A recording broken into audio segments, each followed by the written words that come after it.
Hello everyone, in today's video we are going to deal about Gujarat Prevention of Gambling Act 1887. Gujarat prevention of gambling act 1887 जो है वो Gujarat judiciary के अंदर एक local law है जो गुजरात जुडिशरी के अंदर ज़्यादातर पूछा जाता है। इस वीडियो के अंदर हम पूरे एक्ट को इजीली डिस्कस करेंगे। सबसे पहले हम समझेंगे कि ये जो एक्ट है ये कहाँ पे अप्लाई होता है और कहाँ पे अप्लाई नहीं होता, इसके अंदर किस किस टाइप के ऑफेंसेज हैं, पावर्स क्या हैं, क्रिमिनल प्रोसीजर कोड के रिगार्डिंग कौन से ऑफेंसेज है जो अभी BNSS हो चुका है, और इंडियन एविडेंस एक्ट के रिगार्डिंग कौन कौन से ऑफेंसेज है जो अभी BSA हो चुका है, एंड देन द कंक्लूजन। सबसे पहले हम समझेंगे कि ये एक्ट का बेसिक क्या है। ये एक्ट को 5 जनवरी 1887 के अंदर फोर्स में आया था और टोटल इसके अंदर 14 सेक्शंस हैं। ये बहुत माइनर और बहुत छोटा एक्ट है। ये एप्लीकेबल होता है होल ऑफ गुजरात में क्योंकि ये एक लोकल लॉ है जिस वजह से ये गुजरात में एप्लीकेबल होता है। बट ये ऐसे जो भी गेम्स है ना जो बेस्ड करते हैं स्पेशल स्किल्स के ऊपर, उसके ऊपर ये एक्ट अप्लाई नहीं होता। जनरली हम देखने जाए तो गुजरात प्रिवेंशन ऑफ गैम्बलिंग का मतलब ऐसा ही होता है कि ऐसे गेम्स जिसको जो है ये पर्टिकुलर एक्ट प्रोहिबिट करता है खेलने से, जैसे कि जिसको हम बोल सकते हैं सट्टेबाजी वगैरह, जैसे कि लोग ताश खेलते हैं और उसमें सट्टेबाजी करते हैं, तो वो सारी चीजों को जो है ना Gujarat prevention of gambling act prohibit करता है। बट ऐसे जो गेम्स है ना जो किसी स्किल्स पे बेस करते हैं, क्योंकि हॉर्स रेसिंग है वो एक स्किल्स बेस्ड गेम है, उसके ऊपर जो है सट्टेबाजी नहीं हो सकती, तो ये गेम को जो है Gujarat prohibition of gambling act allow करता है। उसके बाद में हम इसमें नंबर ऑफ ऑफेंसेस देखते हैं। सबसे पहला है print and publish picture related to Worli matka, यानी कि समझो कि कोई भी इंसान है वो पेपर के अंदर अगर कोई भी ऐसा एडवर्टाइजमेंट देता है, प्रिंट करता है या पब्लिश करता है कि यहाँ पे जो है एक लॉटरी का गेम है कि यानी जिसकी लॉटरी निकलेगी उसको इतने पैसे मिलेंगे, तो वो एक तरह का ऑफेंस है इसके अंदर। दूसरी चीज कीपिंग गेमिंग हाउस, अगर कोई भी इंसान अपने घर को या कोई भी ऐसी जगह को गेमिंग हाउस की तरह यूज करता है ना जहाँ पे लोग बैठ के सट्टेबाजी खेल सकते हो, तो जो भी इंसान ऐसे हाउस को मेंटेन कर रहा है ना वो भी इसके अंदर पनिशेबल है। थर्ड इसका ऑफेंस है gaming in common gaming house, यानी कि जितने भी लोग वो पर्टिकुलर हाउस के अंदर गेम खेल रहे हैं ना वो सारे इसके अंदर लायबल होंगे। फोर्थ इसका ऑफेंस है giving fake names and address, यानी कोई भी इंसान है जिसको पर्टिकुलर इस ऑफेंस के अंदर अगर पकड़ा गया या उस पर इन्वेस्टिगेशन चल रही है और पुलिस अगर उसको आके अपना नाम और एड्रेस पूछ रही है और वो इंसान अगर अपना गलत नाम और एड्रेस दे रहा है तो वो भी एक तरह का ऑफेंस है। अब जो मेनली हमने 4 तरह के ऑफेंसेस देखे, तो ये मेन 4 ऑफेंसेस ही हैं जो इसके अंदर प्रोवाइडेड है। पहले हम इसकी पनिशमेंट देखेंगे। एज पर सेक्शन 3 है, अगर कोई भी इंसान प्रिंट या पब्लिश करता है ना वर्ली मटका को, तो उसकी पनिशमेंट है 6 मंथ एंड 1000 रुपीज फाइन। ठीक है। सेक्शन 4 ऐसा कहता है कि कोई भी इंसान अगर कॉमन गेमिंग हाउस को रखता है, मेंटेन करता है ना, तो अगर वो पहली बार ऐसा करते हुए पकड़ा जाता है तो उसको 3 months imprisonment and 500 rupees fine. अगर वो दूसरी बार पकड़ा जाता है तो 6 month imprisonment and 1000 rupees fine. अगर वो थर्ड टाइम ऐसा करते हुए पकड़ाता है तो 1 year imprisonment and 2000 rupees fine. और जो इम्प्रिजनमेंट है ना वो max to max 2 year imprisonment and fine हो सकती है। यानी कि अगर आप प्रिंट एंड पब्लिश करते हैं वर्ली मटका तो उसकी इम्प्रिजनमेंट है 6 मंथ एंड फाइन। अगर आप कॉमन गेमिंग हाउस को मेंटेन कर रहे हैं तो मैक्स पनिशमेंट है उसकी 2 ईयर एंड फाइन। उसके सिवा सेक्शन 5 डील करता है कि अगर आप किसी भी गेमिंग हाउस में गेम खेलते हुए पकड़ा जाते हो या अगर आप उधर प्रेजेंट भी होते हो ना एट द टाइम ऑफ जब पुलिस रेड पाड़ती है, तब अगर आप उधर प्रेजेंट भी होते हो ना तो उसकी मैक्सिमम पनिशमेंट है 9 मंथ एंड फाइन। अगर आप ऐसा करते हुए पहली बार पकड़े जाते हो तो 2 मंथ्स एंड फाइन।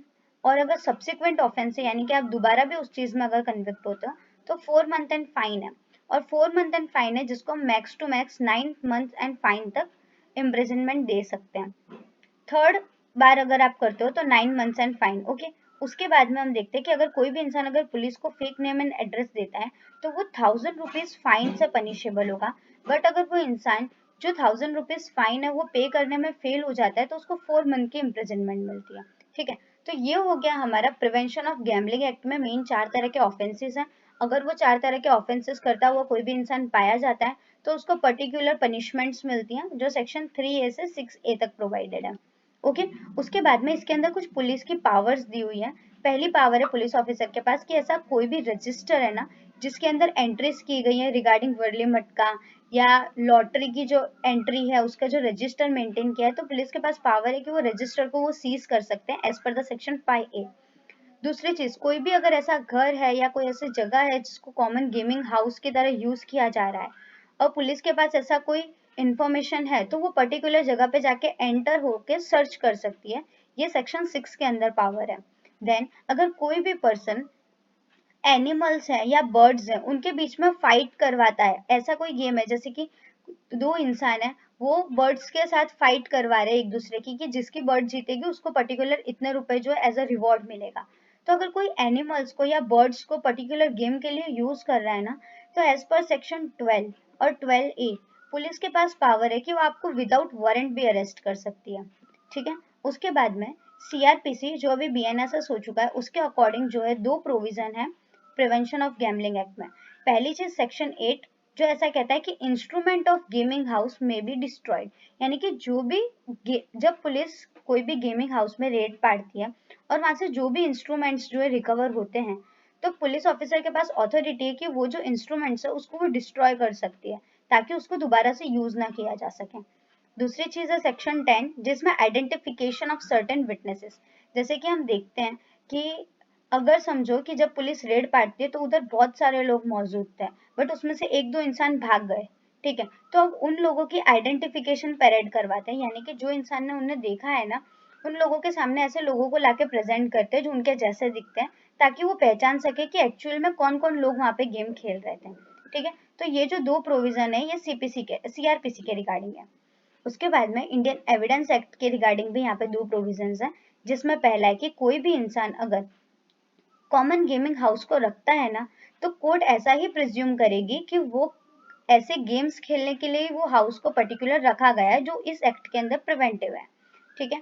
उसके सिवा सेक्शन 9 डील करता है कि अगर कोई भी इंसान वहां पे प्रेजेंट है जब पुलिस वहां पे रेड पाड़ रही है और वहां पे कोई भी इंसान प्रेजेंट है भले वो वहां पे पैसे के लिए गेम खेल रहा है या नहीं खेल रहा तो वो कोई भी एसेंशियल नहीं है। अगर वो वहां पे प्रेजेंट है तो हम ऐसा ही कहा जाएगा कि वो इंसान पैसे के लिए वहां पे गेम खेल रहा है और वो सेक्शन 9 के अंदर उसके जो प्रिजम्पशन ली जाएगी। ठीक है। तो ये था हमारा पूरा प्रिवेंशन एक्ट। ठीक है, गैमलिंग प्रिवेंशन एक्ट। और इसका मेन यही है कि इसमें मेन 4 तरह के ऑफेंसेस होते हैं, पनिशमेंट्स हैं। सीआरपीसी के रिगार्डिंग 2 सेक्शंस हैं एंड एविडेंस के रिगार्डिंग भी 2 सेक्शंस हैं। पुलिस की पावर्स हैं कि वो सीज कर सकता है, एंट्री करके अरेस्ट कर सकते हैं एंड सर्च वारंट के विदाउट सर्च वारंट भी उनको जो है अरेस्ट किया जा सकता है। तो ये था हमारा प्रिवेंशन ऑफ गैम्बलिंग एक्ट। ये पूरा एक्ट है जो आपको आई होप समझ में आ गया होगा। इसके सिवा हम और भी माइनर लॉज हैं जो आगे के वीडियोस में डिस्कस करेंगे। Thank you so much for watching.